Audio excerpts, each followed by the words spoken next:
Bonjour mon petit Grégoire, permettez que je salue votre voisine Laurence qui vient de nous rejoindre parce qu'on parlera santé dans un instant.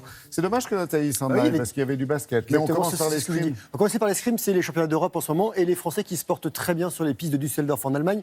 4 et 5e médaille, regardez, de l'or européen pour Coraline Vitalis à l'épée. C'est la première fois pour une Française depuis Laura Flessel en 2007. Remonte, ouais. En finale, la Guadeloupéenne de 24 ans était opposée à sa compatriote et partenaire d'entraînement Marie-Florence Candassini, qui doit se contenter de l'argent comme en 2014 et à mi-parcours avec déjà 5 médailles. Les escrimeurs français font presque aussi bien que sur la totalité de l'édition 2018 et ses 6 podiums. À partir d'aujourd'hui, voilà, ce seront les épreuves justement par équipe. Il y a du tennis encore, parce qu'on approche de Wimbledon. voilà, On est allé à une dizaine de jours. Et justement, sur le gazon, à Halle, en Allemagne, il y a un garçon qui se porte bien. Il est dans le Queens, on ira juste après. On va commencer par Pierre-Hugues Herbert. Regardez-le. Parfait. Il est qualifié pour les quarts de finale donc, à Halle. Après un début difficile et un premier set perdu face à l'Ukrainien Stakowski, issu des qualifications, l'Alsacien, 43e mondial, s'impose finalement 2-6, 7-6, 6-4 et affrontera le Croate Koric, 14e du classement et finaliste aux Pays-Bas le week-end dernier. Au tournoi du Queens en Angleterre, Lucas Pouille, lui, passe le premier tour sans difficulté face au Britannique Clark, qui était invité. Le nordiste 29e l'emporte 7-6, 6-1 et sera opposé au Russe Medvedev, qui est 13e. Et ça passe aussi, il sera plus compliqué, pour Jérémy Chardy. Il était en bas de votre écran. Victoire facile face au Kazakh Kuchushkin, 6-1, 6-3. Et à noter le forfait de Manarino à cause d'une gêne à la main gauche. Un mot de basket pour Nathalie Rouet qui est partie. Finale de Pro B entre Orléans et Rouen.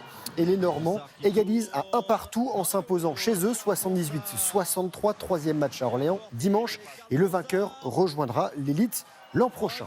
Un mot de la Coupe du Monde féminine de football et la belle fin de match pour les Argentines face aux Écossaises qui menaient 3-0 à 20 minutes de la fin du temps réglementaire. L'Argentine qui revient et qui égalise par Menendez et doublé de Bonsegundo.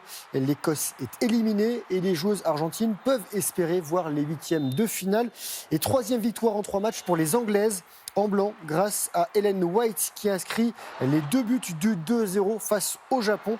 Les 2 équipes étaient déjà qualifiées pour les 8e de finale et les Anglaises sont premières du groupe devant les Japonaises.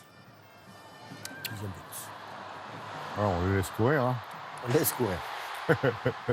Allez, on enchaîne avec la voile, bien sûr. Oui, on suit la solitaire du Figaro. Et hier, l'arrivée de la 3e étape avec, regardez ce garçon, c'est Anthony Marchand qui a gagné cette étape entre Roscoff et Roscoff. C'était une grande boucle dans la Manche.